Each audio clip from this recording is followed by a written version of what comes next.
Literally. 15 tackles for loss. I mean, it's almost like 2 or 3 games worth. I mean, just talk about being able to generate that pressure. And I mean, Coach said it for a couple quarters, like it was total domination by you guys. I mean, it's a team sport, man. But it comes down to the back end doing what they need to do, and then the D-line is going out there and eat, and then Coach Hand calling the right plays. But at the end of the day, it's just like our D-line is one of the best in the country, and we just got to keep on putting that on tape every single week. Does it?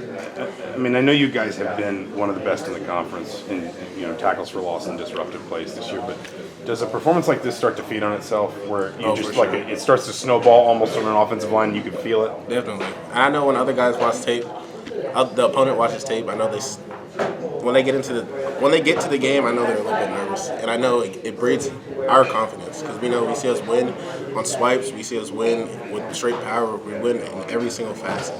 So that just breeds confidence to hitting your moves even better, and especially getting the extra work in that we put in after practice, we start to build on that and build on that and build on that. When Signetti challenged that play during that timeout, was there anything said that just flipped a switch for you guys? Nothing at all, honestly. It was 10-0, let's go play. 10-0 away in the Big Ten, let's go play. And that's all it was. A lot of people were talking 9-win Indiana in preseason. You finally got there. What's the ceiling for this team?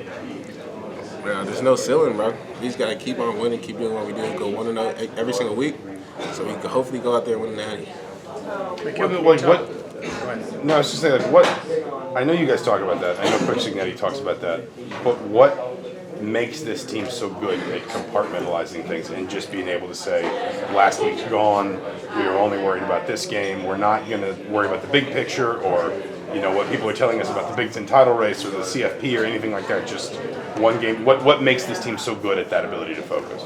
To be honest, I think we have a lot of underdogs on our team, a lot of, whether it's G5 transfers, FCS transfers, or whatever the case may be. And I think every single one of us have an individual goal that we want to accomplish, and we understand we win and go 9-0, whatever the case may be. If we go in there and lose, all that stuff kind of goes out the window. So we just got that's why we continue to keep going, and proving everybody wrong. Because for some reason, people still don't believe in us, so we just got to keep it going.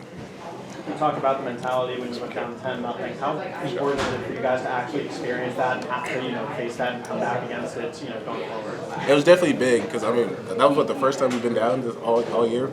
So especially being down 10-0 at Michigan State with a huge crowd, 70+, it was big just to see how we all responded, and the sideline was calm.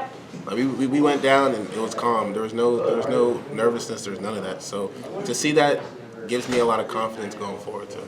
How big was Amari's interception there? Huge. Which one? The first one. The first one was huge because they was driving down a little bit and that was a big switch. But his second one, I look back and that was one of the cleanest interceptions I've seen. So Amari, he bought out for sure.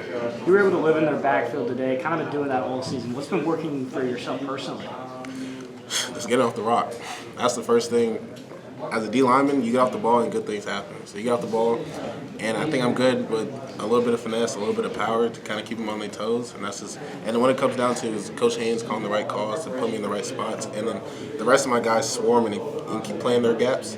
Because if the other guys don't keep their gaps, then I can't make that play. So that's really a team stat. All this stuff comes down to the rest of my guys. I'm not going to quote the whole stat line, but the total yardage by quarter, I was like 123, like 40. So I got down to 0 in the fourth quarter. Was this the most relentless performance that this defense has had from a team standpoint all year? For sure. It's not the last though, but this is definitely trending in the right direction. We still got a lot of things to clean up, which is probably scary for anyone else that we have to play, but I like the way we're at, for sure. How satisfying was it to see all their students gone by the fourth quarter? Oh, it was great.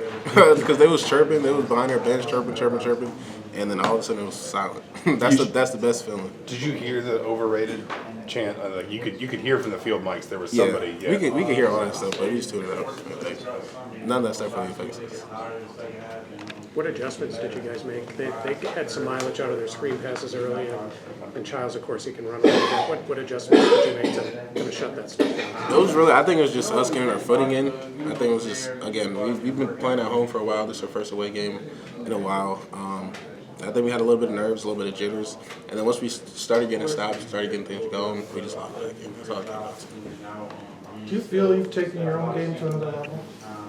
I think I have. But again, I think it's, Coach Budo, he's a great coach, and he's taught me a lot of things. Coach Kuntz has taught me a lot of things. And then just playing off my guys, like I said, without the other three linemen and without my two linebackers, like those plays might bounce in different holes. So it's just a great scheme and a lot of great guys that I play with. When they were forced into those passing downs, kind of the second half, was that new defeat? I mean, what's that like in those situations? That's the best thing is when we're up and we know that they got to pass, and now it's a third and long. It's just pin your ears back and go get off the route. So those are the best plays. Last one. Did you feel bad what you did to that backup quarterback? Nah. Thanks, Mikail. Thanks, Mikail. Thank you.